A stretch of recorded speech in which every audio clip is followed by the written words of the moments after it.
আল্লাহ পাক বলছেন নিশ্চয়ই আল্লাহ তার সাথে শিরকের পাপ মাফ করবেন না, বাকি যে কোনো পাপ যাকে ইচ্ছা মাফ করে দিবেন।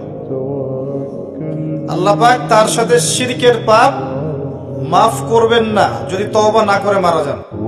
এছাড়া যে কোনো পাপ যাকে ইচ্ছা আল্লাহ মাফ করতে পারেন। তো যে মানুষগুলো জাহান্নামে যাচ্ছে 1999 জন, তাদের আমল নামায় কিসের পাপ থাকতে পারে? অন্য পাপ থাকলে তো আল্লাহ পাক মাফ করে দিতেন। নিঃসন্দেহে এখানে কিসের পাপ আছে? শিরকের পাপ আছে।